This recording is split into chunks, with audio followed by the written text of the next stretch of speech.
disponible sur le site web du Centre Franco à la fin des instituts, là, à peu près un mois après la fin des instituts.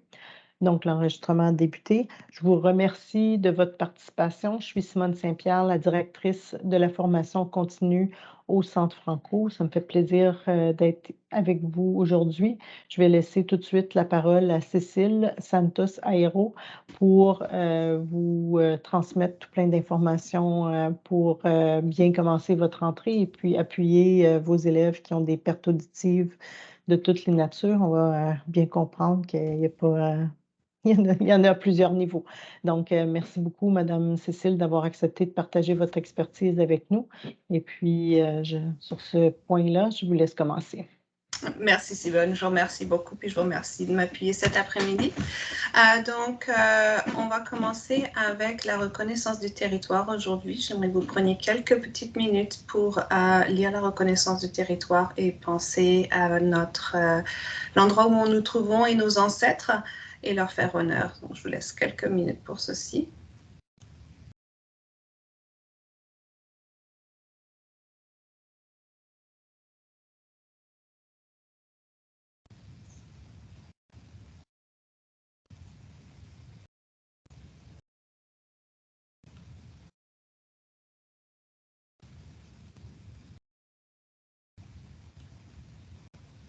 Okay. J'espère que vous avez le temps. Je vous remercie. C'est vraiment quelque chose d'important. Ouais.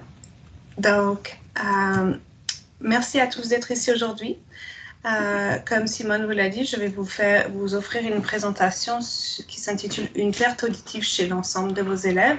Et sur le côté droit de cette diapositive, j'espère que c'est droit pour vous aussi, vous avez un code QR sur lequel vous pouvez soit cliquer, soit vous pouvez le scanner. Et je vais mettre tout de suite aussi dans le clavardage le lien au formulaire pour remplir la feuille de présence de façon à ce que nous puissions avoir votre présence. Voilà, maintenant dans le clavardage. Donc, je vous donne 30 secondes pour faire ça. Et puis, on va parler donc aujourd'hui de perte auditive pour vos élèves. Je vous donne quelques secondes. Bonjour. Je vais peut-être le remettre à l'écran. Est-ce que tout le monde y arrive? J'ai 2 réponses à ce point-ci.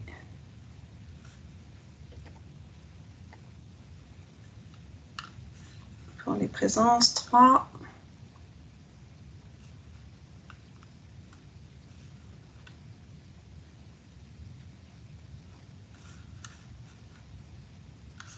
Est-ce qu'on aura accès à la présentation Google Slide par la suite? Oui, moi, je n'ai pas de problème à vous la partager par la suite.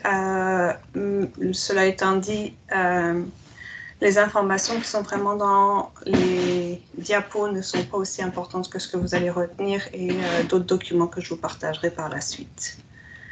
On a quelqu'un qui s'appelle Invité qui lève la main. Oui, désolée.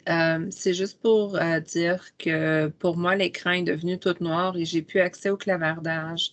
Donc, je vais quitter, je vais essayer de me reconnecter, mais c'est ça, je ne sais pas ce qui se passe là. OK, ben, on est là. On vous attend quelques minutes, d'accord? OK, merci. OK. Donc, en attendant justement au niveau technique, je vois qu'il y a plusieurs personnes qui sont déjà familières avec Teams, mais je voulais juste vous faire un petit rappel de la bande d'outils qui se trouve tout à fait en haut. Si vous cliquez sur le premier outil, je ne suis pas sûre que vous voyez ce que je fais, mais ceci, participants. Là, vous pourrez voir la liste des participants. Si vous voulez écrire un message, vous allez aller voir dans clavardage, le deuxième. Si vous voulez lever votre main ou donner un thumbs up, vous pouvez le faire avec réaction. Et puis, dans autres, vous avez différentes fonctions qui pourraient vous aider. À ce point-ci, ma caméra est ouverte et mon micro est ouvert. Vous pouvez ouvrir votre caméra. Si vous voulez prendre la parole, je vous demande s'il vous plaît de lever la main avec l'une des réactions. Donc, ce sera une bonne façon de faire. Et puis, si vous ne voyez pas clairement, vous pouvez aller dans « Autres » et vous allez voir plein écran ou focus Et là, vous pourrez agrandir la taille de ce que vous voyez à l'écran. Par contre, il y a des chances que vous ne me voyez plus à ce moment-là. Mais ce sont des petits outils qui peuvent être utiles. Donc, si vous voulez tous me donner peut-être un thumbs up pour me dire que vous avez eu la chance de remplir le formulaire de présence et que ça fonctionne pour vous. Parfait. J'en ai vu 1 ou 2, 3. Excellent, ça marche. Donc, je remettrai le formulaire de présence plus tard s'il y a besoin. Il est dans le clavardage aussi pour ceux qui étaient déjà là. Et donc, je vais vous expliquer maintenant pourquoi est-ce que je voulais... C'est bon pour moi, Esther aussi. Parfait. Je vais vous expliquer donc pourquoi est-ce que c'est important pour moi de parler de perte auditive. La première chose que je veux vous partager, c'est que j'ai un grand dadé de 15 ans qui est sourd profond depuis l'âge de 4 ans à peu près. Et donc, c'est quelque chose que je ne connaissais pas lorsqu'il a été diagnostiqué, mais qui me tient maintenant extrêmement à cœur, puisqu'il a fallu que j'apprenne tout pour pouvoir l'appuyer. Les premières choses que j'ai lues quand il a été diagnostiqué, en majorité, c'était que ce serait un enfant qui ne parlerait jamais. Et puis, en fait, il n'arrête pas de parler. Il parle le français et l'anglais de manière fluide. Il n'a jamais appris le langage des signes et est capable de communiquer relativement clairement avec tout son entourage. Donc, c'est vraiment quelque chose qui me tient à cœur d'appuyer des jeunes comme lui et leur famille dans un environnement d'un cursus régulier d'école, de quartier ou d'école dans leur communauté. Et donc, pour cela, j'ai changé de carrière il y a quelques années, il y a une douzaine d'années de ça, pour devenir enseignante et pour devenir enseignante pour les enfants sourds et malentendants. Et puis, je suis maintenant conseillère pédagogique en enfance en difficulté au Conseil Viamonde. Je m'excuse, je viens d'entendre du bruit derrière moi et je me demande s'il n'y a pas quelqu'un qui va rentrer. Donc, je m'excuse si c'est le cas. J'étais censée être seule aujourd'hui.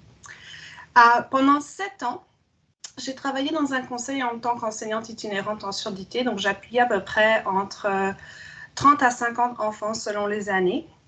Et puis, un des constats que j'ai eu, c'est que la surdité est souvent très peu comprise et devient rapidement invisible.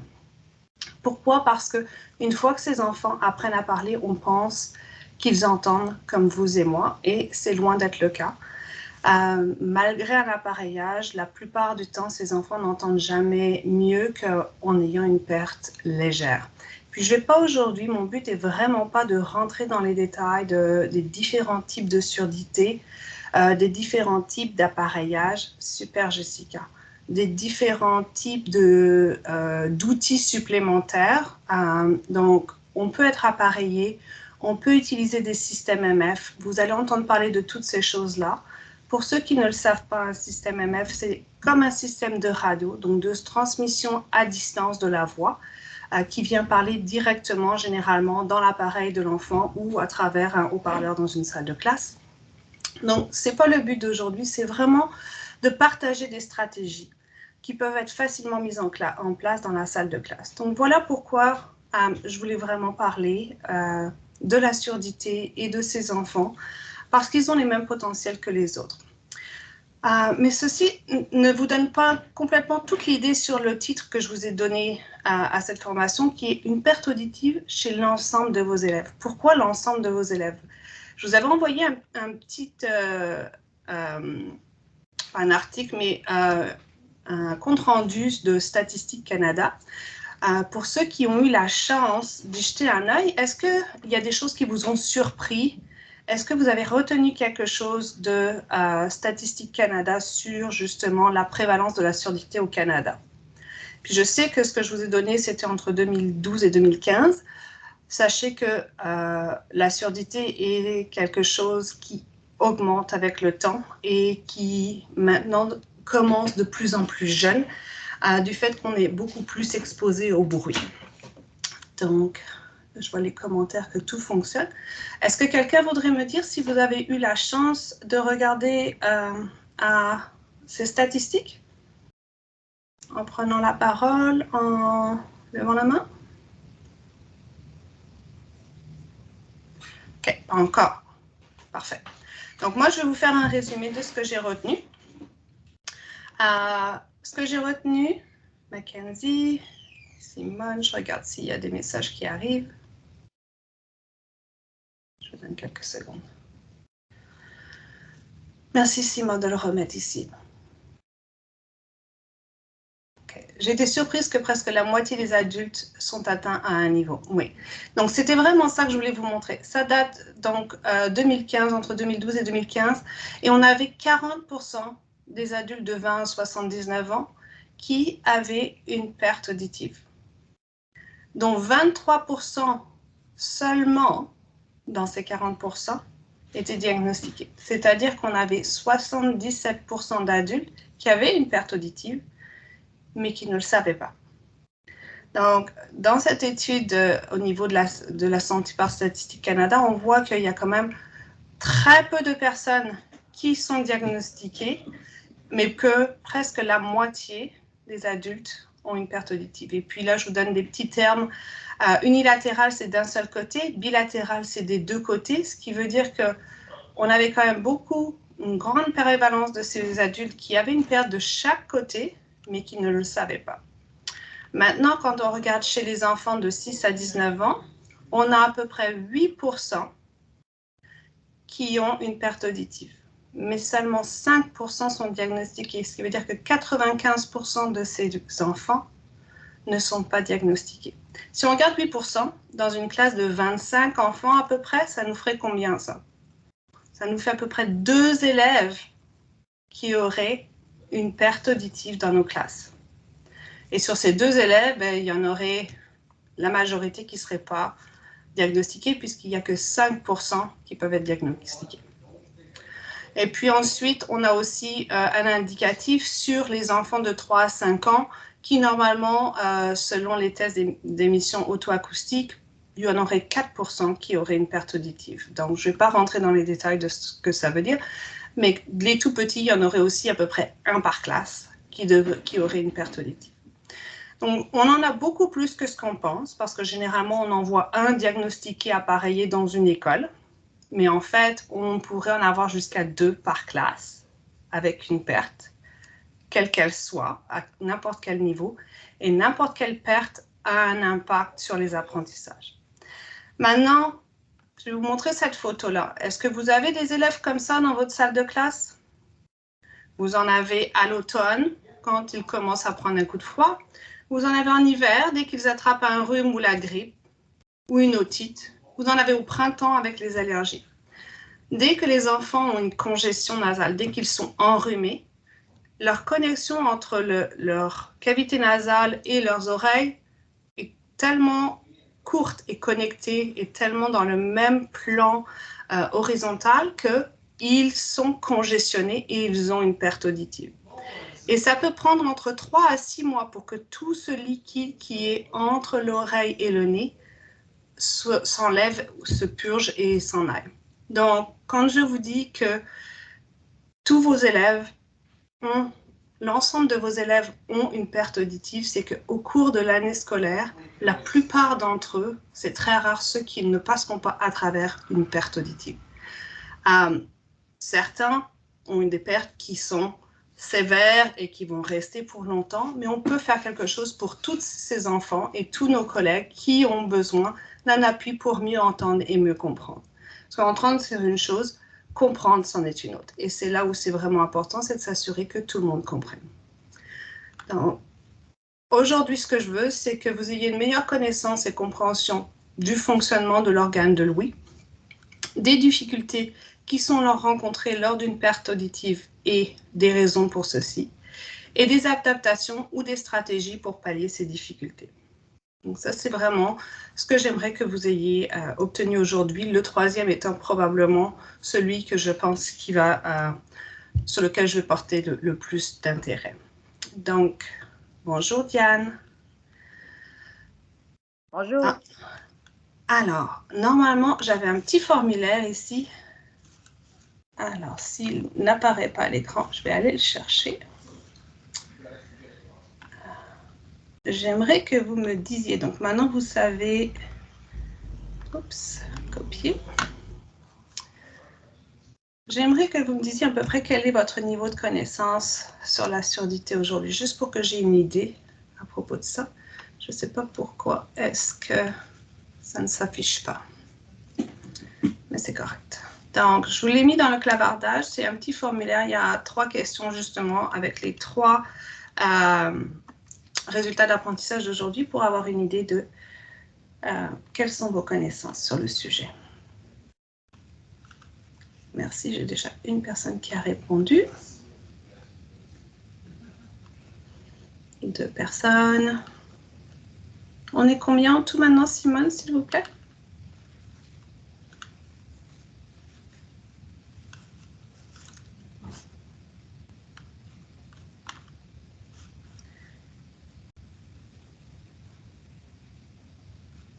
Ok, merci Anne-Marie. Est-ce que tu as rentré tes informations dans le formulaire, juste pour que j'ai une idée?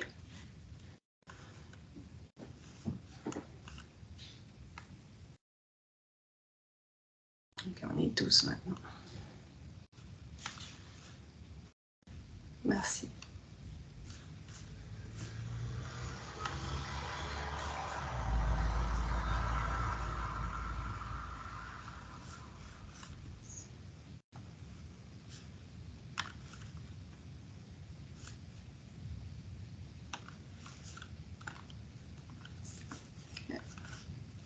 Je joue un peu avec l'ordinateur.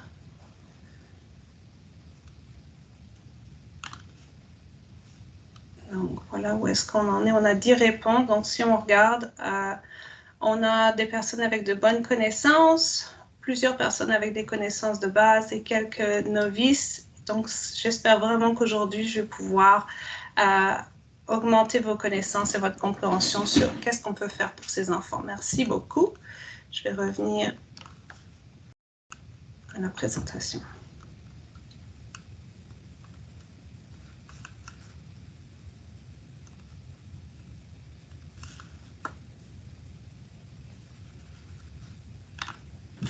OK.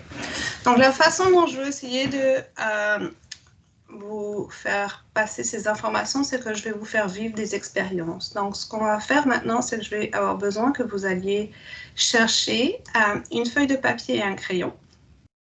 Et puis, on va passer à travers quelques petites expériences et puis on va voir qu'est-ce que vous pouvez tirer de ces informations-là.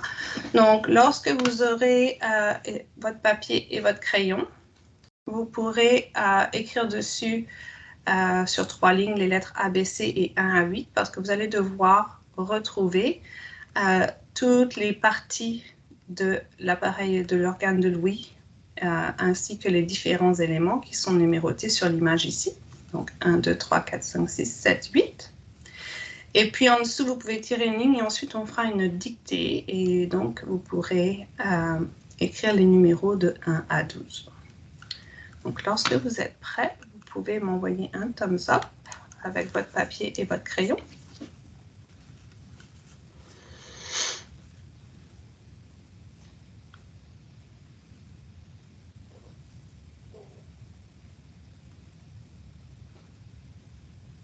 Trois.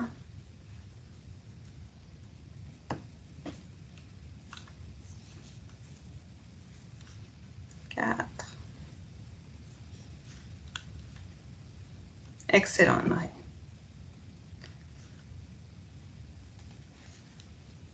OK. Donc, ça fait quelques minutes que je parle maintenant. Donc, je pense que vous devriez avoir un niveau sonore qui soit à peu près correct. Ce que j'aimerais, c'est que peut-être si vous utilisez un casque et que vous avez la possibilité de le déconnecter, faites-le. Comme ça, vous serez vraiment dans un univers où vous aurez le son qui vous parviendra de manière aérienne plus que d'être vraiment dans vos oreilles. Donc, c'est quelque chose que je vous suggérais. Vous le déconnectez de l'ordinateur pour quand même entendre.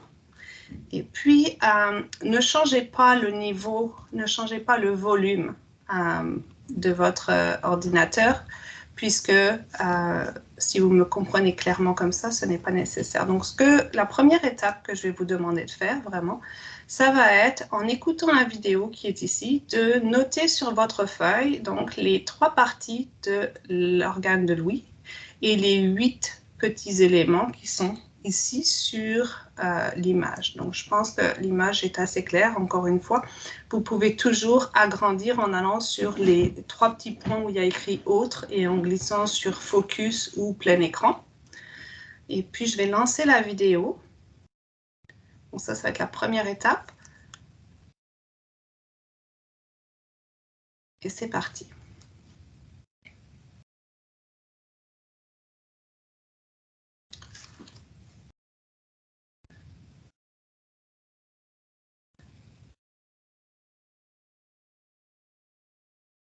Donc, n'oubliez pas, vous avez A, B, C, et puis 1, 2, 3, 4, 5, 6, 7, 8 à noter sur votre feuille.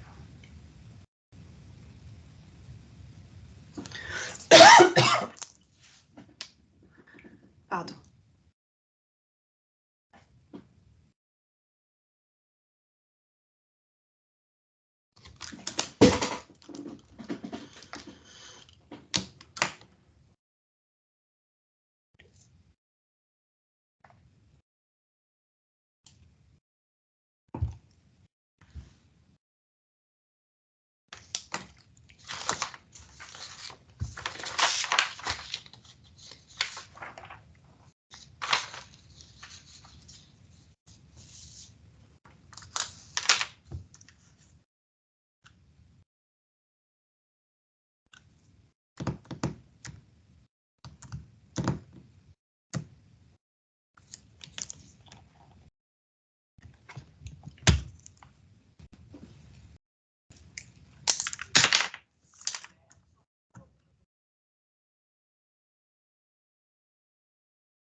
Oh, désolée, Lucia.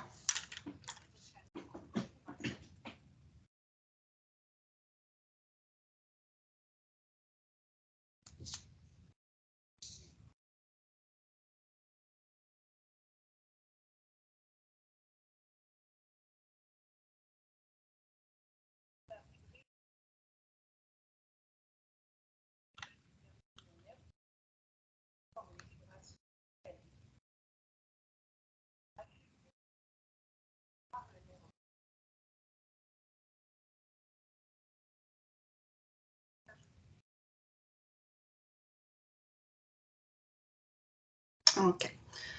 Ah, je m'excuse d'avoir fait un peu de bruit. J'avais oublié de couper mon micro. Okay. Donc, on va passer à la deuxième simulation.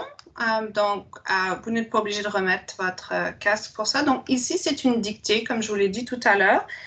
Vous allez avoir 10 mots et 2 phrases. Et donc, c'est moi qui vais vous les dire. Donc, j'imagine que vous êtes encore prêts. Je vais lancer cette vidéo-là et nous allons pouvoir commencer. Juste donnez-moi 30 secondes. Voilà. Alors, je change.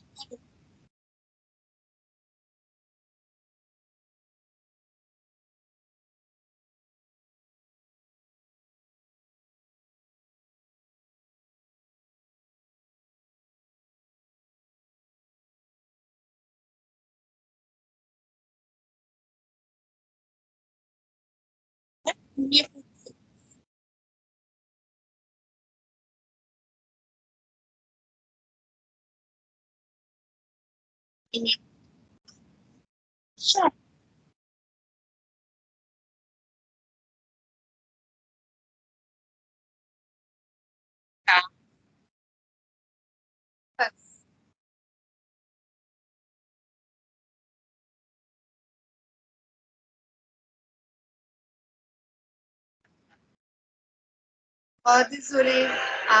Oui, je vais essayer de parler un peu plus fort, d'accord? Ok, Jessica, je vais essayer de parler plus fort. Numéro 5, fesses.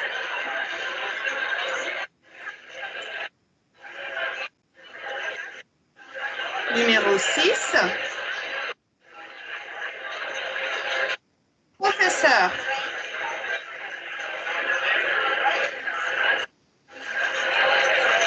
Numéro 7,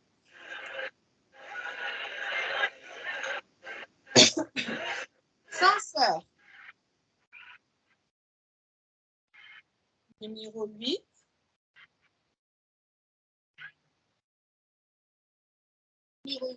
prendre numéro 9, 2, et enfin numéro 10, nœud. OK, donc numéro 1, c'est une phrase. As-tu la permission de sortir une de la tête?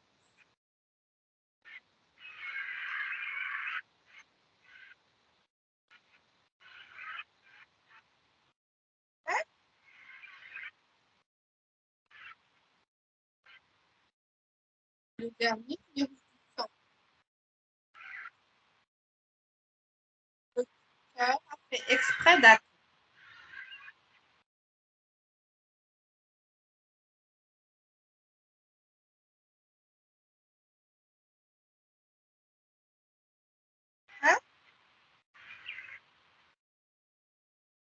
OK.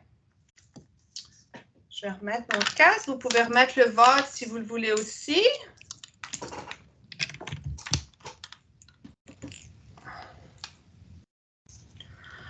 Anne-Marie, ouf! Oui, une chance qu'on n'a pas un bulletin ou une note à la suite de ceci. Hey, vous n'êtes pas sûr, hein? OK. Ben justement, pourquoi est-ce que ça... Bon, désolé, j'ai un problème dans mon... Ben, je vais le laisser comme ça. Le visuel est très important, c'est certain. OK. Donc, ici... OK. Je vais revenir en arrière. Excusez-moi. Ça m'énerve, mais tant pis. Il y a eu quelque chose qui s'est changé dans ma diapo. Donc, ce que j'aimerais qu'on fasse, c'est qu'on discute vos comportements et vos sentiments. Donc, vous avez déjà lu quelques petites choses. Je vais essayer de voir si je peux faire une mise à jour. Essayez de réfléchir et peut-être noter dans le clavardage ou lever la main pour que vous me dites, qu'est-ce que vous avez pensé au niveau de les comportements que vous avez dû adopter pendant l'expérience et les sentiments que vous avez eus pendant cette expérience. Donc, je vais juste prendre une petite seconde ici. Je ne sais pas pourquoi est-ce que mon animation va trop vite.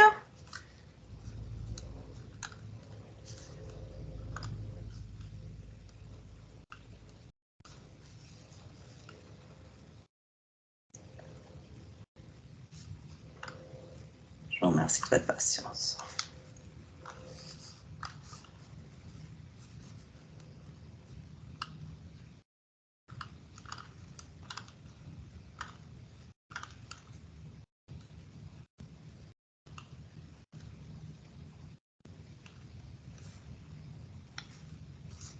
Okay.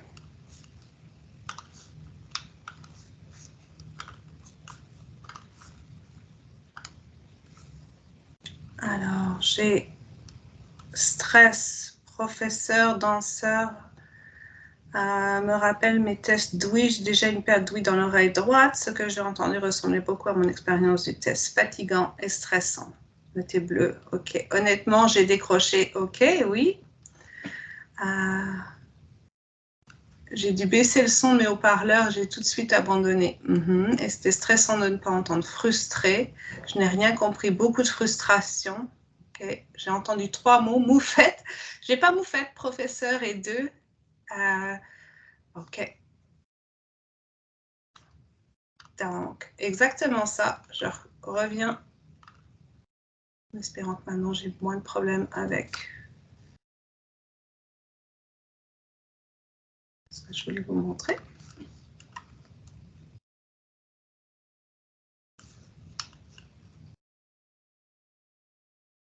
Bon message.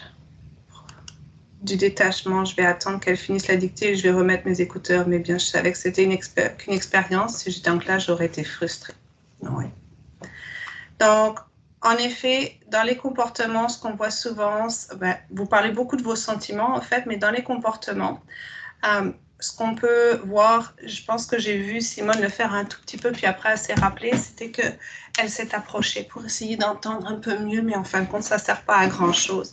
Certaines personnes se concentrent énormément et sont fatigués très rapidement parce que c'est très difficile de pouvoir comprendre, surtout quand il y a beaucoup de bruit de fond. J'en ai fait un peu lors de la vidéo, mais il y en avait beaucoup plus définitivement lors de la dictée.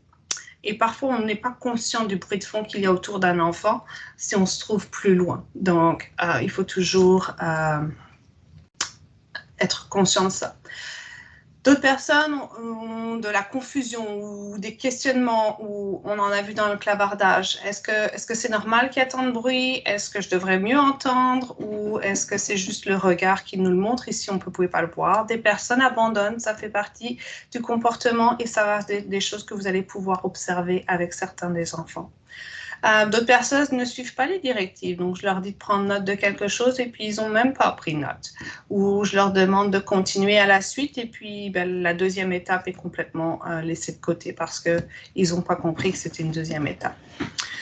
D'autres personnes demandent de répéter ou demandent de l'aide. Puis, est-ce que vous avez une idée de pourquoi est-ce que je n'ai pas répété? Normalement, sur une dictée, on est censé répéter pour être sûr que la personne comprenne ou l'élève comprenne. Est-ce que vous avez une idée de pourquoi est-ce que je n'ai pas répété?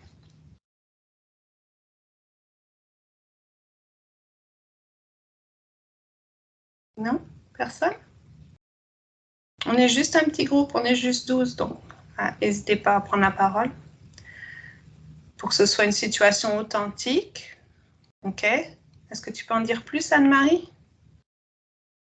Ben, pour qu'on se mette dans la peau de l'élève qui vit cette surdité, ou parce que généralement, pendant les leçons, l'enseignement, quoi que ce soit, on ne répète pas toujours la directive ou on ne répète pas toujours la discussion. Exactement, c'est vraiment ça le point, c'est vraiment que la majeure partie du temps, on ne répète jamais quand on est en situation de discussion, en situation d'enseignement, où on ne répète pas mot pour mot. Ce qui fait que lorsqu'on ne répète pas mot pour mot, s'il manque de l'information, la phrase suivante n'étant pas là, étant différente, on ne vient pas boucher les trous qu'il y a dans la première phrase. Donc, on est toujours en train de créer des trous et pas forcément d'améliorer la compréhension. Donc, pensez bien à ça, que lorsque vous avez quelqu'un qui ne comprend pas, peut-être la première chose à faire est de répéter posément, mot pour mot, ce qu'on vient de dire, pour qu'il puisse boucher les trous de qu'est-ce qu'il n'a pas compris. Et essayer de leur demander qu'est-ce qu'ils ont compris à la place pour pouvoir mieux orienter votre explication. Et puis, certaines fois aussi, lorsque j'offre ce genre de formation dans un groupe, j'observe des personnes qui plaisantent quand on n'arrive pas, quand on n'est plus capable de faire quelque chose. Certains se donnent une constance en faisant de la plaisanterie, en faisant de l'humour, ou d'autres essayent de copier sur les autres, et on peut le voir aussi chez nos élèves. On a soit des petits marrants, soit on a des personnes qui essayent de voir qu'est-ce qui se passe. Et le copiage peut être une stratégie compensatoire qui est utile pour ces enfants-là et qui peuvent nous donner des indices aussi sur qu'est-ce qu'on peut faire si on voit qu'il copie, peut-être qu'on devrait répéter pour s'assurer qu'il a bien compris. Puis au niveau des sentiments, vous l'avez dit, on a plein de sentiments, puis vous avez vécu une expérience de quoi? 5 minutes à peu près? Ces enfants sont avec une perte 24 heures sur 24, 7 jours sur 7. Pour certains, quand c'est juste dû à un rhume, ça va être juste pour un certain temps. Donc, ils sont encore plus confus parce qu'ils n'ont pas l'habitude de ça. Et puis, ils sont nerveux, anxieux, agacés, peuvent être frustrés. Il y a un sentiment d'incompétence qui peut venir se greffer là-dessus, de découragement. Là, vous étiez seul chez vous. Vous pouviez vous sentir isolé, mais imaginez que vous êtes dans cette situation-là au milieu de plein de monde, vous vous sentez encore plus isolé. Une fatigue, un soulagement, je l'ai vu, j'ai eu un petit message ouf à la fin. Pensez encore une fois que ces enfants-là, c'est 24 heures sur 24, 7 jours sur 7. Ils ne peuvent pas enlever leurs oreilles pour en mettre des bonnes. Un appareillage leur donne tout au plus une perte légère, mais il augmente aussi le bruit de fond. Donc, le bruit que vous entendiez tout à l'heure, ça simule un peu le fait que le bruit de fond devient au même niveau que la parole, ou voire, si on est loin, supérieur à la parole et on ne comprend pas. Donc, pensez à toutes ces choses-là, à ce que vous avez vécu et gardez ces émotions au fond de vous parce que lorsqu'on reçoit des émotions, en général, on retient mieux qu'est-ce qu'on peut faire. Donc, est-ce que vous avez des commentaires ou des questions par rapport à ceci? Je vois que Lisa est en train d'écrire.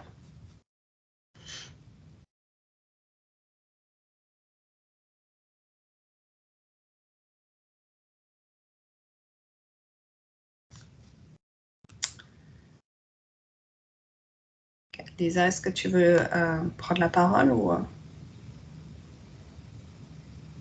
Oui, c'est plus vite, excusez. Je voulais juste dire que c'est aussi un défi pour des élèves qui ont le TDAH, car ils peuvent entendre comme le bruit derrière toi-même ou la conversation derrière toi, mais ne peuvent pas mettre le focus sur toi qui parle devant eux, juste à cause des problèmes de focus pour eux autres. So, c'est aussi comme le bruit.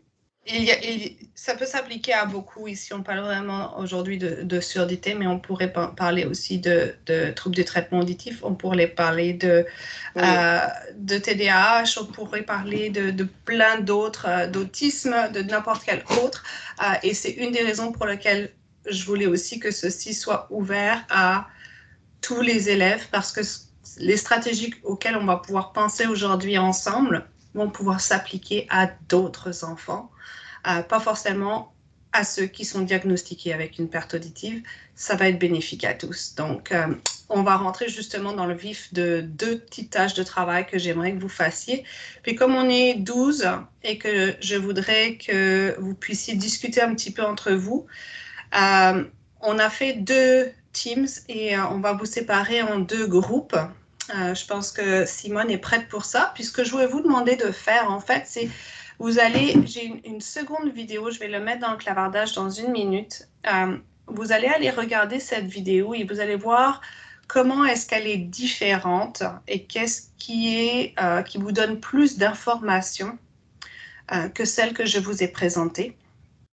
Et à la suite de ça, vous allez pouvoir discuter de ce à quoi vous devez faire attention lorsque vous présentez des vidéos en salle de classe ou de quel type de stratégie vous pouvez utiliser. Et puis, je vais demander à ce que vous désigniez quelqu'un pour partager en fait ce genre de choses. Ok, Anne-Marie. Simone, est-ce que vous avez vu le message? Donc,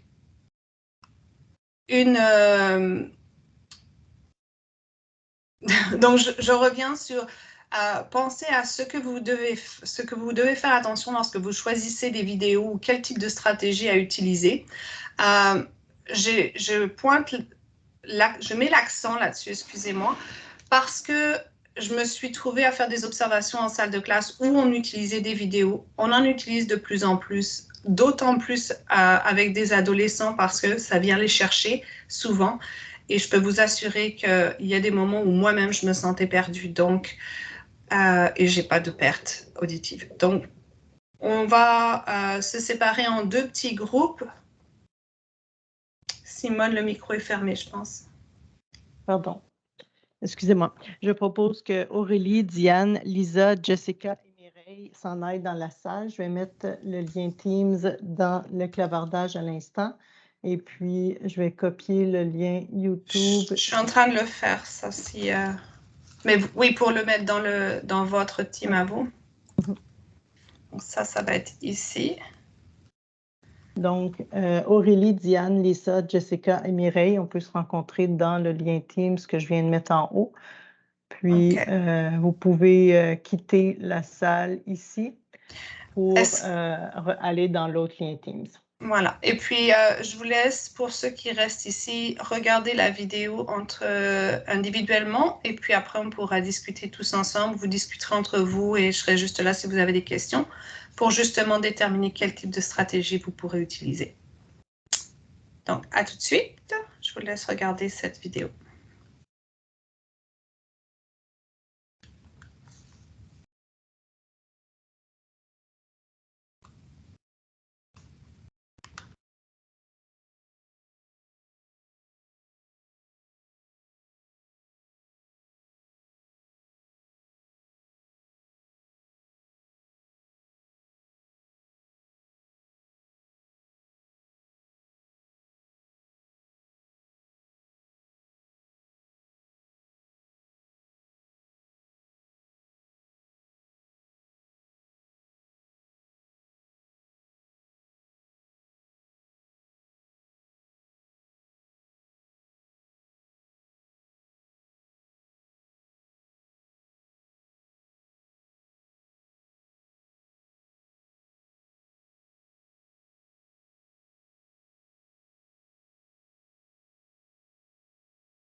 OK, donc vous devriez avoir eu le temps de regarder la vidéo. Est-ce que vous voudriez allumer vos caméras et avoir quelqu'un qui prenne des notes de stratégies ou de choses auxquelles vous devriez faire attention? On va...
Je vais vous laisser quelques minutes. Je vais aller voir comment ça se passe du côté de Simone. J'espère que vous pouvez communiquer entre vous sur cette plateforme. Je reviens tout à l'heure.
OK, donc je pense que Simone va bientôt revenir avec les autres personnes.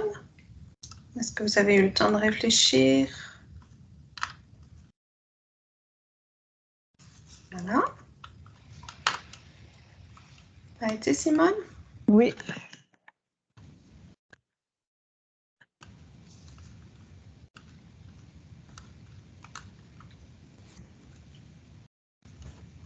OK. Donc, est-ce que quelqu'un voudrait prendre la parole en discutant de stratégie ou de choses à faire attention par rapport à ce que l'utilisation de vidéos en salle de classe? Ben, dans notre groupe, là, on a dit que les mots pour appuyer, c'est les mots qui étaient écrits au crayon feutre, ça aide beaucoup. Que le fait que la vidéo soit plus grosse que la première fois qu'on l'avait vue au début de la formation, c'était plus rapproché, ça faisait en sorte que c'était plus clair. Et puis, il y en a qui disaient aussi que dans leur cours, peut-être plus une discussion plus générale, mais dans le cadre de leurs enseignants, leurs enseignements, il y avait soit des micros ou ou s'ils faisaient de la sensibilisation en faisant des petites leçons sur le langage de signes. OK. Dans les vidéos? Dans l'utilisation de vidéos? Non, plutôt OK. en salle de classe. OK. Donc ça va venir sur le deuxième volet. Est-ce que dans ceux qui sont restés dans le groupe principal, vous avez des commentaires à ajouter?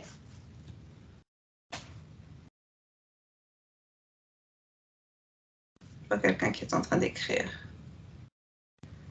Elle est en attente. En attente? Où ça? OK. Pas personne dans la salle d'attente. Je pense qu'il faut qu'elle clique sur reprendre. Oui, rejoindre ou reprendre, oui. Je pense qu'elle est là maintenant. Mireille, c'est bon? Oui, c'est bon. Merci. OK, parfait.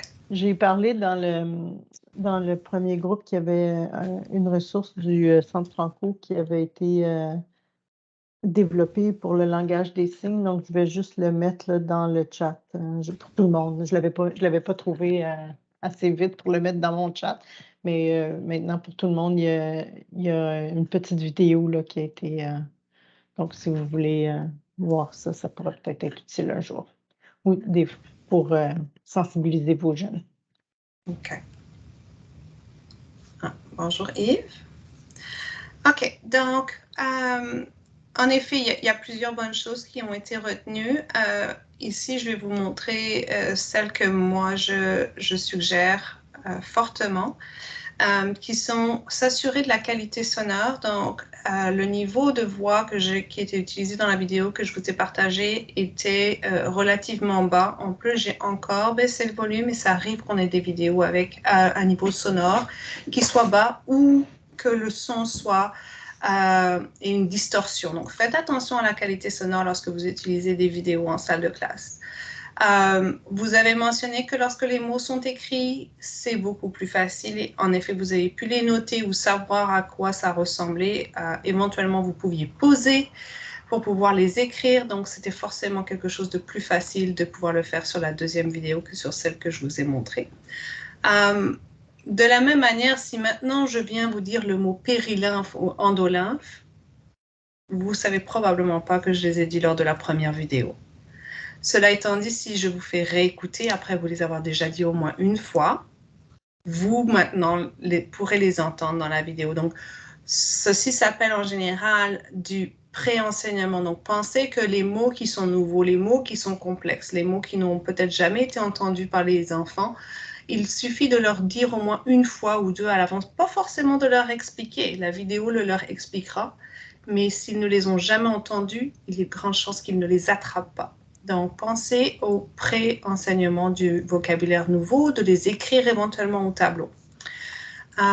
Utilisez le sous-titrage. Donc, c'est quelque chose qui est très puissant, surtout pour les jeunes qui savent lire, puisqu'ils peuvent leur donner beaucoup d'informations. Il faut pouvoir lire à une certaine vitesse, mais on peut aussi juste attraper un mot parfois sur la totalité et ce mot-là va donner du sens à ce qu'on entend alors qu'on n'aurait rien compris autrement.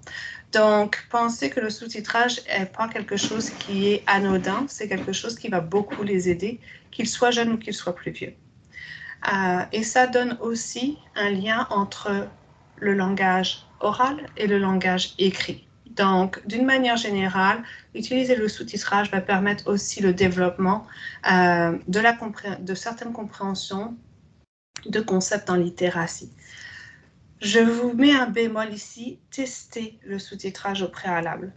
J'utilise une vidéo parfois qui est de YouTube. Si j'utilise le sous-titrage qui se fait automatiquement par YouTube, il y a certains mots très techniques qui sortent d'une façon très inappropriée.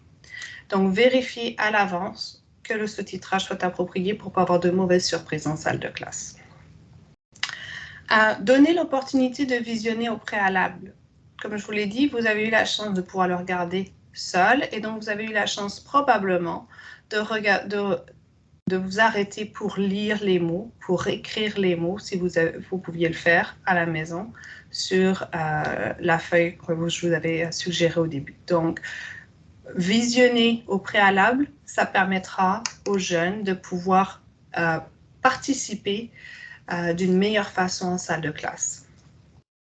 Essayez de limiter les animations où la lecture labiale est impossible. Ici, il n'y avait pas possibilité d'avoir aucune lecture labiale, c'est-à-dire la lecture sur les lèvres, puisque vous ne me voyez pas quand j'ai fait la vidéo.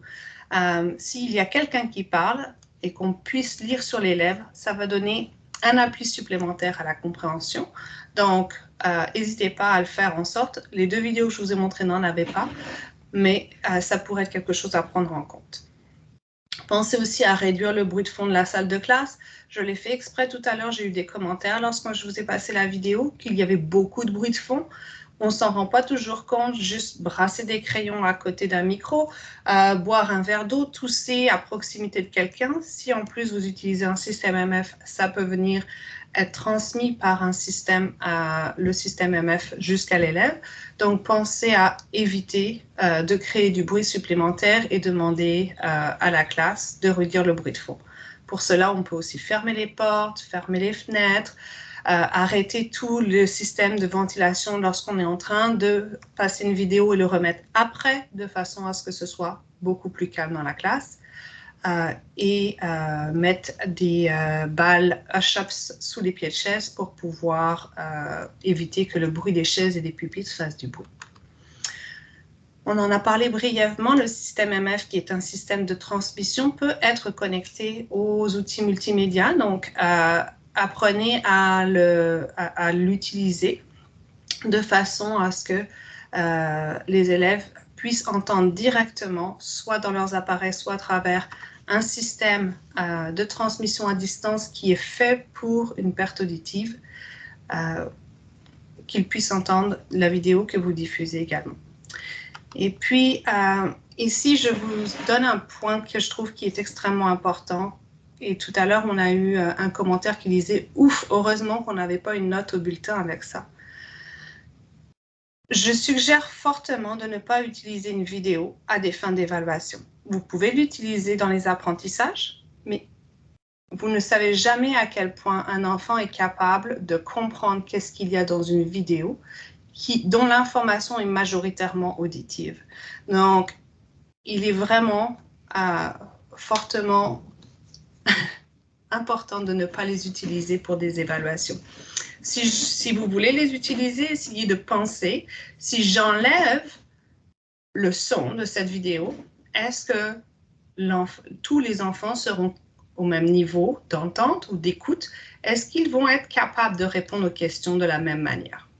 Donc, posez-vous cette question à chaque fois. J'ai vu des personnes qui demandaient, surtout au secondaire, de faire une comparaison entre un livre qui a été lu et un film en lien avec le livre sur la façon dont les personnages se comportaient, le caractère, etc. Et on doit comprendre que tout ce qui est les tons et les humeurs, le sarcasme, ce n'est pas toujours bien transmis à travers des appareils auditifs ou pour quelqu'un qui a une perte auditive. Donc, c'est très difficile de pouvoir faire ce genre de travail. Donc, c'est un point que j'aime soulever parce que je trouve que c'est important de prendre en compte qu'une vidéo ne devrait pas être utilisée au niveau d'évaluation. Est-ce que vous avez des questions par rapport aux stratégies, aux choses à faire attention lorsqu'on utilise des vidéos? Vous pouvez ouvrir votre micro, on est un petit groupe, ça devrait être facile de pouvoir communiquer. Non? OK. OK. Donc, je vous donne quand même la correction. Vous avez eu 2 vidéos qui pouvaient vous l'expliquer, mais je veux quand même que vous sachiez que ceci, c'est le pavillon avec le canal auditif externe qui fait donc partie de l'appareil, l'oreille externe. L'oreille moyenne est constituée du tympan, des 3 osselets, donc le marteau, l'enclume et l'étrier. Donc, c'est les 3 plus petits os du corps humain qui vient appuyer sur la fenêtre ovale de l'oreille interne. Dans l'oreille interne, on a vraiment 2 gros éléments qui est en fait les anneaux semi-circulaires qui sont responsables de l'information sur l'équilibre. Et puis la cochlée qui est ici comme un escargot qui, elle, a des cellules ciliées pour envoyer l'information au nerf auditif puis au cerveau. Donc voilà les éléments que vous pourrez retenir sur l'organe de l'ouïe. Ce qu'on voit ici qui est en rouge, en fait, c'est la trompe d'Eustache et c'est elle qui est reliée en fait à la cavité nasale. Et c'est pour ça que lorsqu'on est congestionné, on a du fluide partout dans l'oreille moyenne, parce qu'elle fait partie de l'oreille moyenne, la trompe d'Eustache, et qui en fait empêche une transmission, une conduction propre, correcte du son jusqu'à la cochlée. Ça va, ça? Et pour ce qui est de la dictée, donc il y a quelques personnes qui avaient trouvé professeur, il y en avait quelques-unes qui avaient 2. Je vous le donne pour que vous ayez une idée de ce à quoi ça correspond. Donc, on a des sons qui sont très similaires. On a des mots qui ne changent qu'avec une seule consonne. Et parfois, il est très difficile de faire la différence entre ces mots-là. Donc, c'est important de pouvoir entendre tous les sons pour pouvoir comprendre la différence entre 2 mots. Et souvent, les sons qu'on entend moins bien sont des sons de haute fréquence qui sont beaucoup plus doux et moins faciles à comprendre. Et puis, pour ce qui est des phrases, parfois, on comprend des mots qui ne sont pas dans les phrases. Donc, je ne sais pas si vous avez un exemple de ce que vous avez trouvé dans les phrases. Est-ce que vous pourriez me dire ce que vous aviez noté? Quelqu'un aurait le courage? Pour la phrase 11 ou la phrase 12, surtout la phrase 12 peut-être? Absolument rien. Absolument rien. Pas un mot. OK. Puis dans les mots, j'ai eu professeur, j'ai eu 2. Confesse, j'avais stress. OK. Censeur, j'avais danseur. OK. Et puis ne, j'avais bleu. Ah, oui. Et feu, j'avais mouchoir. Ça, je ne peux pas expliquer pourquoi, mais c'est peut-être parce que je suis spéciale, c'est correct. Donc, c'était vraiment bien.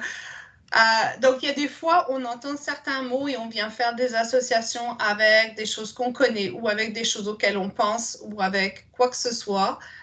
Ici, on est dans le domaine de l'éducation, donc professeur, c'était probablement un mot qui pouvait venir facilement. Le mot stress, c'était peut-être aussi du fait que vous veniez de faire un lien avec l'état dans lequel je vous avais placé, du fait que je vous avais enlevé certaines capacités, que j'avais eu beaucoup de bruit. Le 9, oui, 9 pour le bleu, pour le 2 ou le ne. C'est un petit mot avec le E à la fin qui s'entend bien, le 2, le ne, le be. C'est des sons qui se ressemblent quand même assez, qui résonnent à peu près à la même fréquence. Donc, souvent, c'est difficile. Puis comme je l'ai dit tout à l'heure, lorsqu'on répète, on a plus de chances, on se concentre sur la partie qu'on a moins bien compris et on a plus de chances de comprendre. Souvent, lorsque je donne ce genre de dictée, on me dit le docteur a fait exprès d'attendre. Pourquoi? Parce que je parle d'un milieu qui est un peu médical, puis on ne vient pas penser que je suis en train de parler quelque chose lié au cirque. Donc, si je donne, par exemple, l'indice au départ qu'on parle de cirque, dans ces cas-là, le dompteur est plus facile à comprendre. Donc, pensez à ces choses-là parce que je vais vous envoyer tout de suite dans une nouvelle activité. Donc, est-ce que vous avez des questions par rapport à ce que vous avez compris ou est-ce que vous avez des questions par rapport aux résultats des 2 petites activités que vous avez fait avant que je vous envoie vers l'activité? Non? OK. Donc, ce que j'aimerais que vous fassiez maintenant, je vais mettre dans le chat le lien sur un Jamboard. Puis, il y a, je pense, 8 pages. Donc, vous avez largement de quoi prendre une page chacun. Je vais vous montrer comment fonctionne un Jamboard pour ceux qui ne le savent pas. Et puis, je vais vous donner quelques minutes pour essayer de réfléchir aux difficultés que vous avez rencontrées et pourquoi est-ce que vous avez rencontré ces difficultés. Donc, il y en a une qui est évidente. J'ai mis du bruit. Ça vous a empêché de bien comprendre. Par exemple, pensez à ça. Donc, à la suite de ça, le bruit, c'est moi qui l'ai mis, c'est une mauvaise pratique. Et quelles stratégies ou quelles adaptations vous pourriez mettre en place pour pallier à ces difficultés. Donc, il y a plein de choses qu'on a discutées. Essayez de réfléchir. Si vous voulez vous mettre en équipe, on peut vous renvoyer dans le groupe, dans l'autre Teams que Simone a créé. Vous pouvez dans ces cas-là lever la main et puis on va vous remettre ensemble pour que vous puissiez discuter ensemble. Mais avant ça, je vais vous montrer comment fonctionne un Jamboard et je vais vous remettre en fait les directives dans le clavardage pour que vous sachiez comment est-ce que qu'est-ce que vous avez à faire. Avant de faire ça, est-ce que vous avez des questions sur quel est le travail à faire? Donc, vous allez aller sur une page du Jamboard, réfléchir aux difficultés rencontrées, aux mauvaises pratiques et essayer de ressortir par rapport à ça aux stratégies et aux adaptations que vous pouvez mettre en place pour ces difficultés.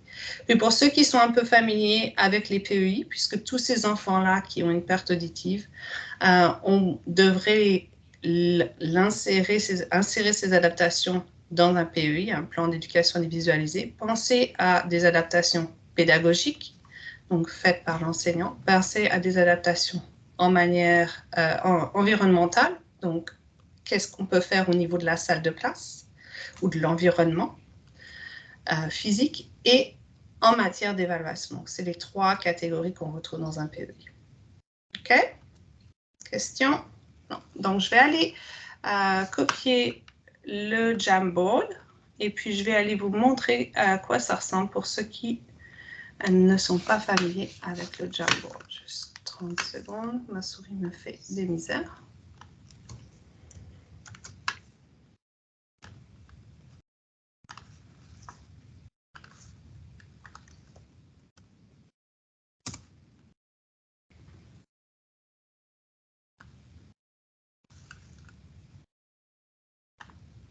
OK, donc voilà à quoi ressemble un Jamboard. Sur le côté, vous avez des outils. Le premier, c'est des crayons de différentes couleurs que vous écrivez, avec lesquels vous écrivez à la main. Le deuxième, c'est une gomme à effacer. Vous pouvez effacer avec votre gomme. Ici, c'est pour pointer ou pour déplacer. Donc, j'ai pointé, je peux déplacer cet objet-là, normalement, ou le tourner. Ici, vous pouvez rajouter des pense-bêtes. Donc, vous pouvez noter vos idées sur ces pense-bêtes-là. Vous pouvez changer la couleur. Des images en dessous. Ici, ce sont des objets comme des cercles ou des formes. Et des zones de texte. Le dernier, c'est un laser. Les zones de texte, j'en ai déjà créé. Oups. Et avec les 3 petits points, vous pouvez supprimer ou dupliquer. Donc, j'ai déjà créé des zones de texte. Si vous cliquez 2 fois dessus, vous allez pouvoir rentrer normalement et pouvoir modifier. et rajouter des éléments dans la zone de texte. Je vous ai déjà mis les titres. Et il y a 5 pages. Normalement, je vais pouvoir en rajouter au fur et à mesure s'il y a besoin pour que vous puissiez chacun avoir une page. Dupliquer. Dupliquer et vous voyez vos petits bonhommes en haut. Donc,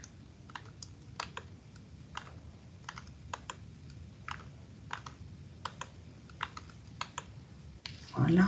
Donc maintenant, je pense que j'ai assez de pages pour tout le monde. 10, 11, 12 pages. Donc, je vois que j'ai un petit koala qui est rendu tout au bout. Il va pouvoir aller mettre ses informations. J'ai déjà quelqu'un sur la première page. Donc, vous pouvez vous déplacer en utilisant les flèches en haut, ici, pour pouvoir aller sur une autre page si vous le souhaitez. Et puis, d'ici à peu près 15 minutes, 20 minutes, je dirais vers 15 heures, on va revenir et on va faire le point là-dessus. Et ce sera la dernière partie.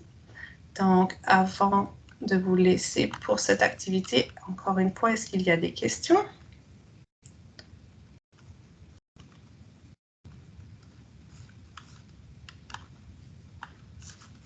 Ok. Non, ça a l'air d'être correct. Est-ce que quelqu'un veut aller dans un sous-groupe ou est-ce que vous êtes correct?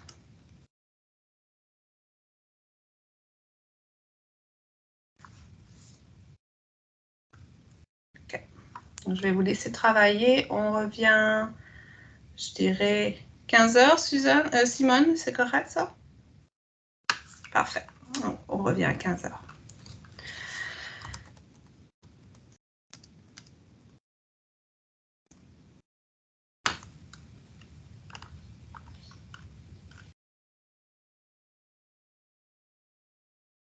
Je veux juste clarifier que les notes qu'on prend, c'est au sujet de notre expérience de la dictée. C'est bien ça?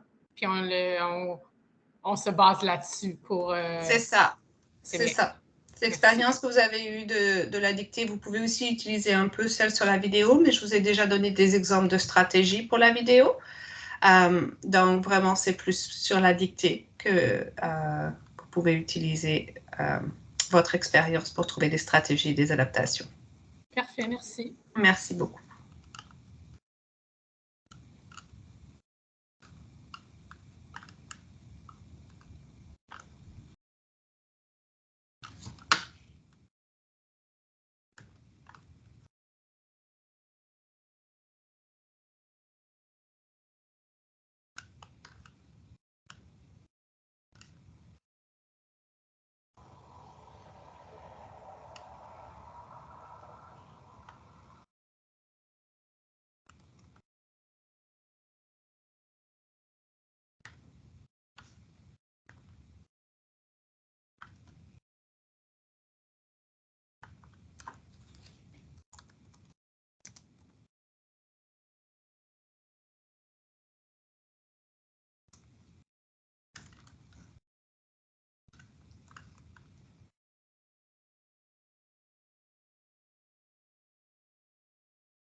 Je vais classer mes choses à mesure. Je les tape et ensuite je les classe. Alors, Pas de problème, pas de problème.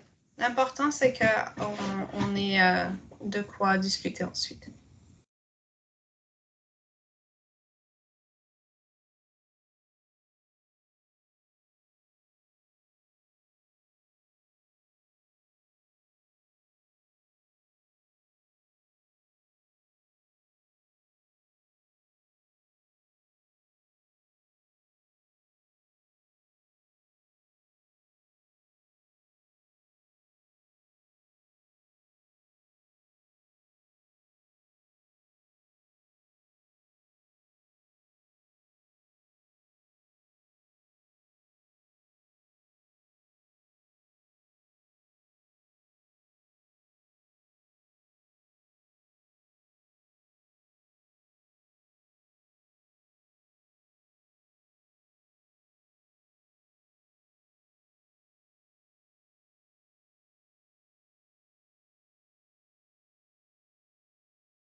semble plus avoir trop d'activités sur le Jamboard. Alors, peut-être qu'on pourrait revenir en grand groupe. Ouais, Il y a eu Il y a encore un peu d'activité dans le groupe 1, mais après ça, c'est... Oui, je pense que tout le monde est resté dans le groupe 1, en fait. Donc, c'est ça. Il y a des mots dans le groupe 2 puis dans le groupe 5. Oui, mais j'ai vu qu'il y avait probablement... il y a 6 personnes dans le groupe 1 et il y a une personne qui est au 13, au 12 ou 11. Il n'y a rien d'écrit. Donc, oui, moi, j'ai aucun problème à revenir. Je vais juste repartager mon écran pour que tout le monde voit la même chose que moi. OK. Si ça va bien le faire. OK. Donc, ça, c'est la page numéro 11. Je vais aller à rebours. Ce que je vais faire, c'est... en fait, je vais... Juste 30 secondes. Oups. Je vais passer à travers les stratégies ou les adaptations que vous avez notées, juste pour discuter avec vous un peu de ce que vous avez suggéré et vous donner mon expérience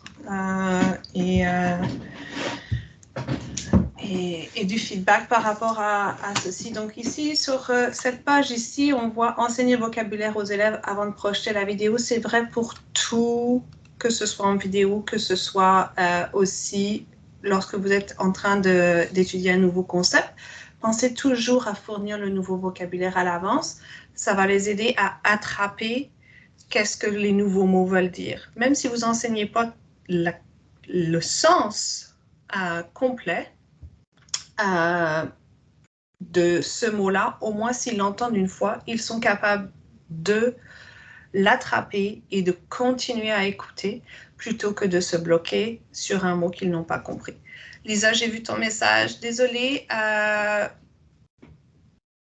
Oui, je vais noter le survey à la fin. Merci. Bonne journée. Utiliser les titres, des titres et des sous-titres. Donc, est-ce qu'on parle dans les concepts ou est-ce qu'on parle dans les vidéos? Est-ce qu'il y a quelqu'un pour me préciser? Les sous-titres, c'est important. Dans la vidéo. Donc, dans la vidéo, oui, c'est important de mettre le captioning, comme ils le disent, le closed captioning. Encore une fois, vérifiez toujours. Et puis, lorsque vous êtes... Je vais rebondir par contre sur titre et sous-titre, c'est un très bon point. Lorsque vous êtes en train de faire une leçon, assurez-vous que ce dont vous parlez soit clair. Donc, essayez d'organiser avec le sujet et les sous-sujets de façon à ce que l'enfant sache de quoi on va parler et puisse aller chercher l'information qu'il connaît déjà et qu'il ait beaucoup plus de chances à pouvoir aller chercher le vocabulaire associé. Donc, les grandes lignes des concepts, les titres des concepts, les sous-ensembles vont aussi être importants de les noter quelque part pour que les enfants le sachent. S'assurer du bon volume de la vidéo, on en a parlé, et de la qualité de la vidéo. Donc, c'est de bonnes adaptations. Au niveau environnemental, éliminer le bruit. On ne peut jamais éliminer le bruit dans une salle de classe. Le bruit dans une salle de classe est généralement, même sans élèves, de 50 décibels, ce qui est énorme, on ne s'en rend pas compte.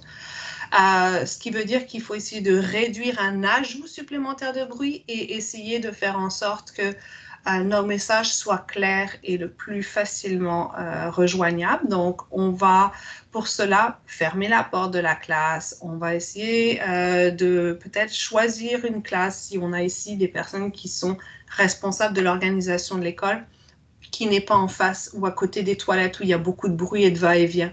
On va essayer de fermer les fenêtres quand c'est nécessaire, d'éteindre le bruit. Les appareils qui font du bruit comme la ventilation ou des ventilateurs supplémentaires.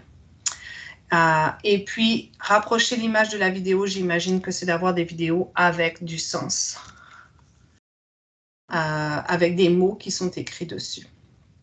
En matière d'évaluation, mais là, je vais vous parler comme conseillère pédagogique. Peut-être que vous n'avez pas les mêmes directives dans votre conseil scolaire, mais vraiment, le ministère, la façon dont on bâtit un PEI on doit enseigner et évaluer avec un appui qui est identique. Donc, on ne peut pas commencer à évaluer un élève en lui enlevant ce qu'on a donné lorsqu'on lui enseignait ou lorsqu'on le faisait pratiquer. Donc, pensez bien que ce que vous mettez au niveau des adaptations pédagogiques, vous devez faire les mêmes adaptations lorsque vous êtes en matière d'évaluation. On n'est pas dans ce sujet-là aujourd'hui, mais je veux juste le préciser parce que c'est important de ne pas commencer à dire on va mettre des sous-titres ou on va mettre des mots-clés au tableau pour un sujet, mais on ne les mettra plus lorsque ce sera une évaluation avec un texte que l'élève n'a jamais vu.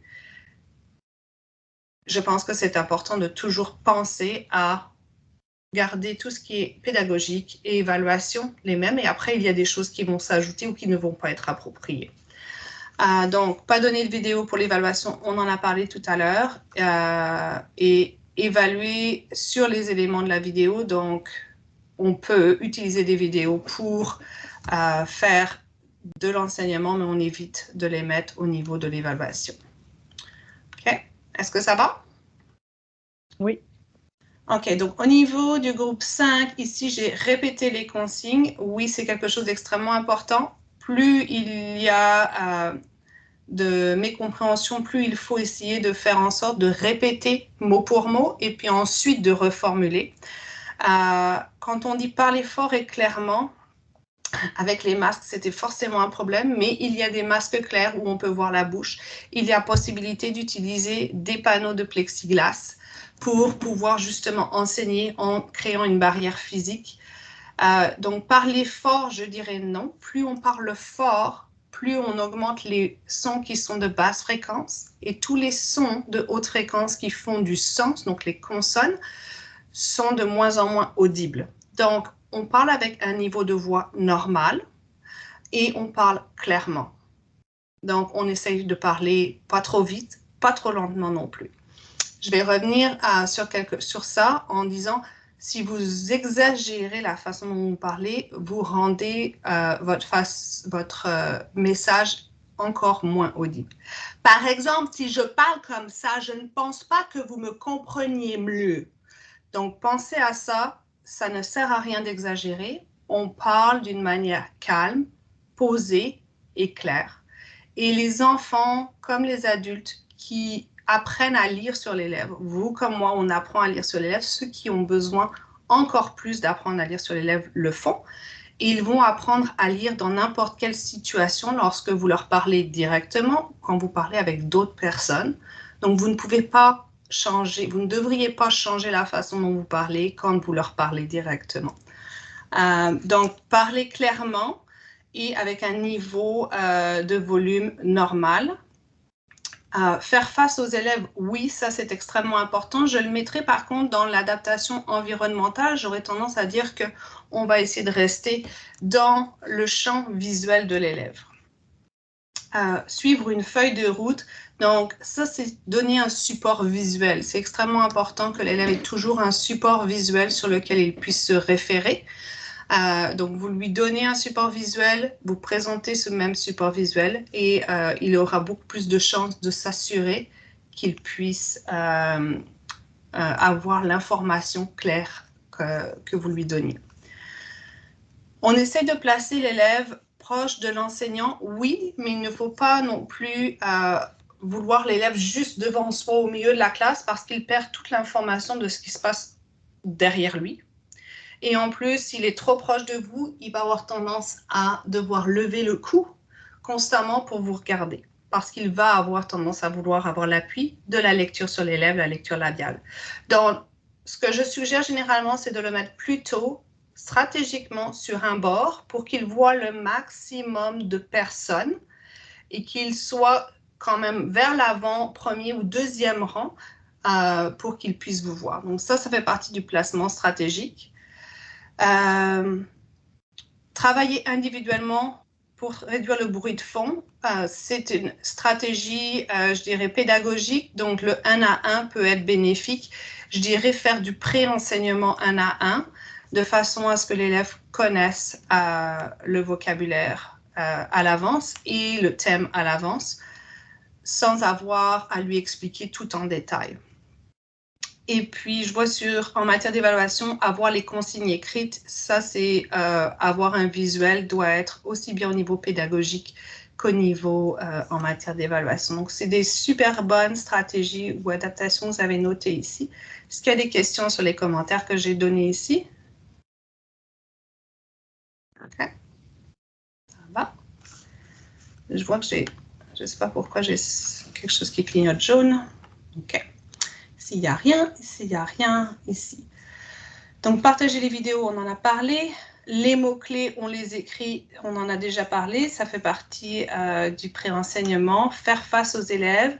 Utiliser des gestes. Donc, surtout avec les plus jeunes, on peut ajouter des gestes de façon à ce qu'ils comprennent mieux les consignes qu'on leur demande. On veut essayer de répéter avant de reformuler. On veut essayer de parler d'une manière claire. Bon, je pense que c'est la même chose qui est ici. Proximité de l'enseignant, je viens de parler du placement stratégique. Mettre des balles de tennis sur les pattes de chaise pour diminuer le bruit. Tout à l'heure, j'ai parlé de hush-ups et il y a une raison particulière pour laquelle je parle de hush-ups. Ou de flexifelt ou de flexifeutre ou d'autres choses qui sont vendues par des professionnels agréés. Parce que si vous prenez des balles de tennis, j'ai déjà vu ça, c'est pour ça que je vous le mentionne. Si vous prenez des balles de tennis classiques, il faut les ouvrir. Lorsque vous les ouvrez, vous risquez de vous couper, ce qui n'est normalement pas à faire, donc c'est dangereux.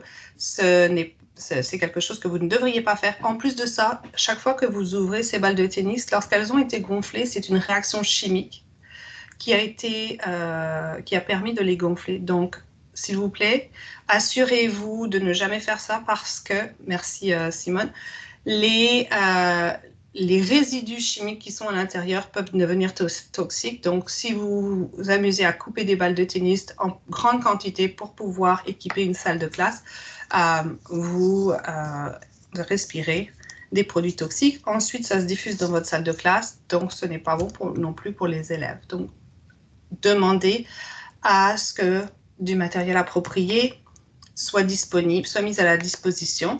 Le ministère permet de faire des commandes régulièrement avec des demandes pour une somme d'équipements spécialisés, les demandes SEP. Donc, il suffit de faire les démarches nécessaires auprès des enseignants ressources ou auprès du service aux élèves de votre conseil scolaire et vous pourrez demander à ce que l'équipement approprié soit fourni pour votre élève. Il en est de même pour les systèmes MF. Donc, normalement, les conseils scolaires sont en mesure de commander des systèmes de transmission à distance. Ceux qui viennent directement parler dans l'appareil de l'élève sont toujours priorisés, normalement, puisqu'ils ils évitent que le son soit impacté par le bruit de fond, par l'écho, par la distance. Donc, on veut que ce soit le plus clair possible et c'est pour ça qu'on utilise normalement des systèmes qu'on appelle personnels de transmission. Ici, je suis en train de regarder accès à un portable et écouteur. Donc là, je ne me suis pas sûre pourquoi est-ce que ceci a été inscrit ici. En lien spécifiquement avec des enfants avec une perte auditive, le portable n'est pas forcément quelque chose de nécessaire. Tous les enfants bénéficient d'un portable, mais donc s'il a accès à un, c'est sûr qu'il faudra qu'il l'utilise, que ce soit en salle de classe pour l'enseignement ou en matière d'évaluation.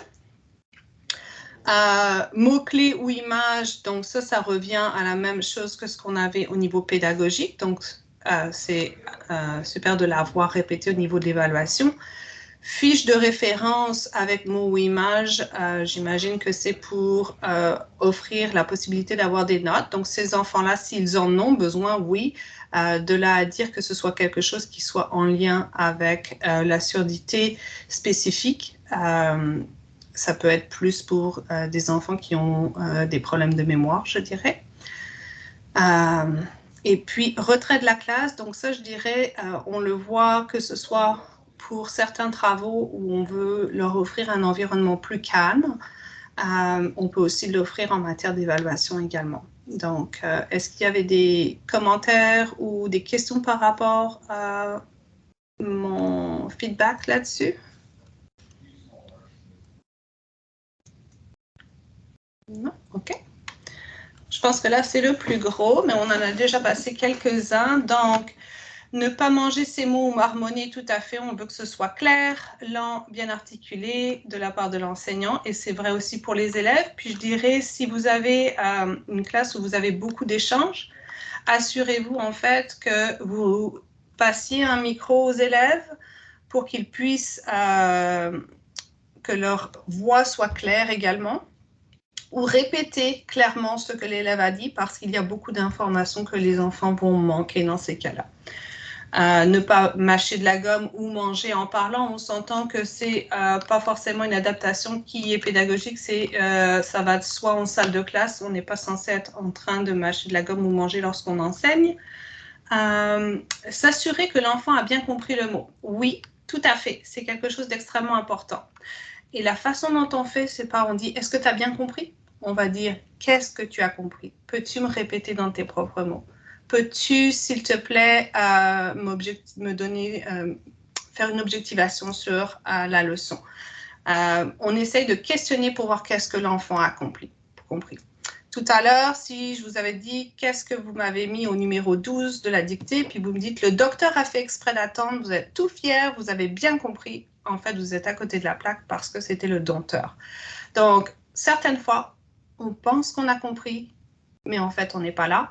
Donc, pensez à vérifier la compréhension de l'élève en lui posant des questions appropriées comme « qu'est-ce que tu as compris ?» Répéter plusieurs fois lorsqu'ils n'ont pas compris, on veut s'assurer qu'ils comprennent. Donc, on veut vraiment voir si les pairs à côté peuvent répéter ou si vous devriez répéter. On ne veut pas non plus singulariser l'enfant. Donc, on veut s'assurer qu'on va le faire une fois, ensuite reformuler, et puis éventuellement de le faire un à un ensuite si on voit que le message ne passe pas. Demander si tout le monde est prêt avant de continuer. Donc là, je dirais, ça rentre dans ce domaine-là parce qu'ils ne répondront pas forcément, surtout s'ils ne savent pas qu'est-ce qu'ils n'ont pas compris. Quand on ne sait pas qu'est-ce qu'on n'a pas entendu, on n'est pas capable de poser de questions. Donc c'est là où il faut vraiment demander qu'est-ce que tu as compris, est-ce que tu sais ce que tu as à faire, comment tu vas le faire, etc. Donner des pauses fréquentes. Oui, là, ça fait 1h30, un peu plus qu'1h30 que je parle. Puis, je pense que vous en avez probablement assez. On arrive à la fin. Et pour un enfant qui a une perte auditive, écouter pendant longtemps, c'est fatigant parce que ça demande beaucoup, beaucoup, beaucoup de concentration. Ils ne sont pas capables d'entendre seulement passivement. Il faut toujours qu'ils soient actifs pour pouvoir entendre. Donc, donner des pauses fréquentes d'écoute vont être importants. Et ça peut prendre la forme d'un silence, ça peut prendre la forme d'une marche dans le corridor pour aller boire de l'eau, ça peut lui donner la chance d'aller aux toilettes, etc. Être empathique envers ses frustrations, définitivement, il faut beaucoup de patience. Je ne le mettrai pas dans un PEI, mais c'est quelque chose qui est extrêmement important. Offrir un interprète LSQ-ASL, oui. Si l'élève en a besoin, ça va être important. Ceci va rentrer dans un PEI au niveau du personnel et non pas des adaptations. Ça va être quelque chose qui va être à mettre à part dans un PEI. Là, c'est la conseillère pédagogique qui rentre, qui vient vous parler. L'autre chose, par contre, c'est que si vous avez quelqu'un, un intervenant autre dans la salle de classe, assurez-vous que vous collaborez avec cette personne, qu'il sache qu'est-ce qu'il a, qu'il ait la chance de se préparer parce qu'on veut qu'il soit capable de pouvoir traduire, transcrire ce que vous voulez dire et donc qu'il soit au courant du vocabulaire à l'avance lui aussi pour qu'il ait pu faire sa recherche. Valoriser l'effort de l'enfant, en tous les cas, c'est toujours important de valoriser l'effort d'un enfant. Le ton, on en a déjà parlé. Écoutez, ces frustrations, ok, donc c'est la même chose que valoriser l'effort. Un sablier visuel s'il le faut, je pense que ça c'est valide pour tout le monde. Donc, ça peut être quelque chose qui soit ici, mais ce n'est pas spécifique forcément à la surdité. Positionnement stratégique de l'élève, on en a déjà parlé. Le déplacement stratégique de l'enseignant, ça c'est un très bon point. Pensez que vous devriez toujours vous trouver dans le champ visuel des enfants pour qu'ils puissent vous suivre et qu'ils puissent lire sur vos lèvres. Donc, évitez d'aller vous promener partout dans la salle de classe lorsque vous parlez pour que l'enfant ne soit pas en train de vous chercher constamment pour essayer de voir où est-ce qu'il peut lire sur vos lèvres. Si jamais vous êtes en train de circuler, vous voulez adresser la classe, arrêtez-vous, commencez à parler de façon à ce que les gens puissent se retourner, vous regarder et ensuite vous pourrez continuer à donner vos explications. Pensez qu'un enfant avec une perte auditive ne va pas savoir de quel côté vient le bruit la majeure partie du temps. Les appareils ne peuvent pas fournir cette information et lorsqu'on a une perte qui n'est pas appareillée, souvent on ne sait pas de quel côté vient le bruit. Donc, pensez à ceci, déplacez-vous de façon à ce qu'on puisse vous voir. Installer l'enfant à côté d'un enfant calme et autonome et responsable et empathique, s'il y en a, si c'est possible, c'est toujours très bon d'avoir quelqu'un qui puisse appuyer, d'avoir un enfant qui soit capable de mieux comprendre à côté. Les bruits d'arrière-plan, on en a parlé. On peut utiliser un isoloir ou un endroit calme, en effet, pour diminuer les bruits. Le système MF également. Et la stratégie installée à l'avant, mais pas trop à l'avant.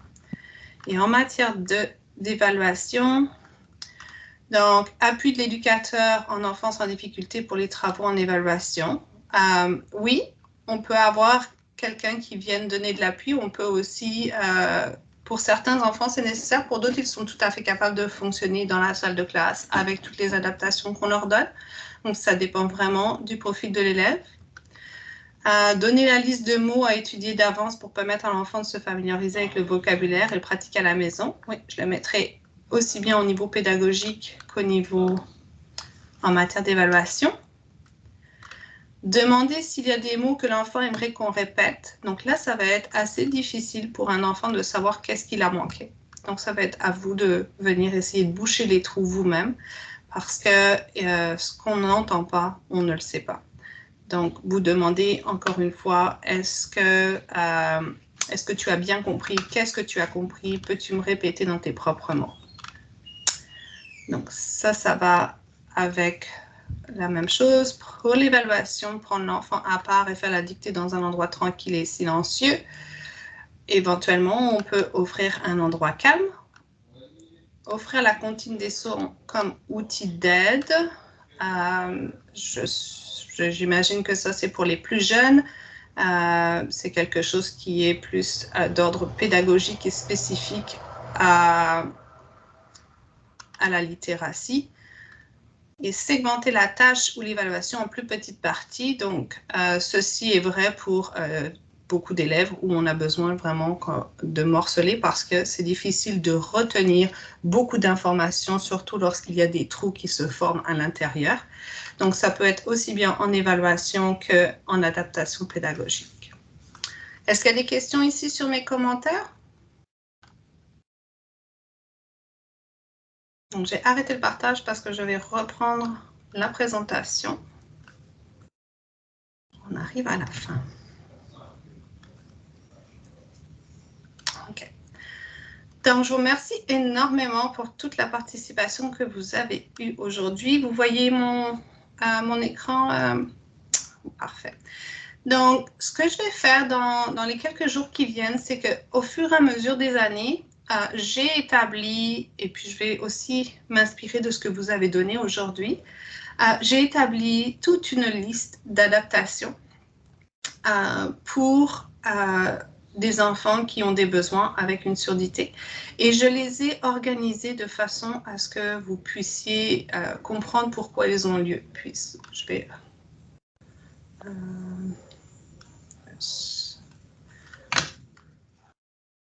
J'aurais dû faire ça. Donc, voilà à quoi ça ressemble. Donc, il y a les adaptations pédagogiques, environnementales et en matière d'évaluation. Et puis, je les ai organisées parce que souvent, je les voyais dans les PEI un peu pêle-mêle. Donc, il y en a qui permettent de faciliter l'accès aux messages oraux. D'autres, l'accès à la lecture labiale. D'autres, la compréhension. Et puis, il y en a aussi pour l'intégration sociale, parce que souvent, j'ai remarqué que certains enfants avaient beaucoup de difficultés avec l'intégration sociale. J'ai, par exemple, un élève qui avait un don de leadership. Et c'était reconnu dans son école, mais lui ne le considérait pas comme tel. Et un jour, on est venu le chercher pour aller faire visiter l'école à un groupe d'autres élèves qui venaient, qui allaient potentiellement venir à l'école. Et il a refusé parce que quand on est venu lui demander, il n'a pas compris qu'est-ce qu'on voulait qu'il fasse. Parce qu'on est venu lui demander dans le couloir, à un intercours, alors qu'il y avait beaucoup de bruit et on ne lui a pas donné la possibilité de savoir où aller demander plus d'informations. Donc après 2-3 jours, après avoir discuté avec ses parents, il a finalement été voir la personne qui l'a renvoyé ailleurs pour lui dire qu'est-ce qu'il voulait faire. Il a dit, je ne peux pas faire ça si je ne peux pas comprendre qu'est-ce qu'on me demande dans un couloir, comment je vais pouvoir guider un groupe d'élèves. Et c'est un jeune qui aurait été phénoménal à engager un groupe de plus jeunes dans l'école. Donc, j'ai trouvé ça très, très triste. Donc, je pense que c'est vraiment important de penser que ce soit pour des plus jeunes ou des plus vieux, qu'ils soient toujours au courant de la dynamique de l'école. Donc, assurez-vous que sur le babillard, ils sachent où est le babillard de l'école, ils sachent où sont les informations. Assurez-vous que les annonces du matin leur soient accessibles, qu'il y ait par exemple un affichage dans la classe des annonces du matin. Essayez de faire en sorte que les autres prennent leur tour de parole, que tout le monde ne parle pas en même temps. Donc, c'est des petites choses qui sont à rappeler pour que leur intégration sociale se fasse mieux en salle de classe. Et c'est quelque chose qui est important, je pense, de ramener avec nos jeunes. Et puis, un autre point ici qui est peut-être pas quelque chose qu'on verrait dans un PEI, qui est conscientiser le personnel de l'école en ce qui concerne les besoins de l'élève. Je sais que c'est peut-être petit pour vous, mais vous allez avoir ce document. Lorsque vous avez du personnel qui fait la garde du dîner, du personnel de suppléance, parfois il pourrait dire « Oh, il ne m'écoute pas celui-là, je ne sais pas pourquoi, j'arrête pas de lui dire d'arrêter de jouer sur le mur avec ce ballon. » Il n'écoute pas. Il est à 20 mètres avec du vent, d'autres enfants qui crient dans la cour de récréation. Il n'a définitivement pas compris qu'est-ce qu'on lui avait demandé. Donc, pensez à ce que ce personnel-là, qui est du personnel qui n'est pas toujours présent dans l'école, soit informé aussi qu'on doit s'approcher, qu'on doit aller leur parler face à face. Donc, ça, c'est des petits messages que vous allez recevoir ici. Et lorsque vous recevrez ce document-là, n'hésitez pas, si vous avez besoin, si vous avez quelque chose qui ne vous semble pas clair, envoyez-moi un message. Je serai contente de clarifier quoi que ce soit qui est dans ce document, qui sont des adaptations que je partage, que j'ai partagées à plusieurs reprises depuis plusieurs années. Donc, voilà ce que je voulais vous partager que je vais vous envoyer dans quelques jours. Et on est rendu donc à la période de questions. J'aimerais savoir, est-ce que vous avez des questions encore à me poser? Est-ce que vous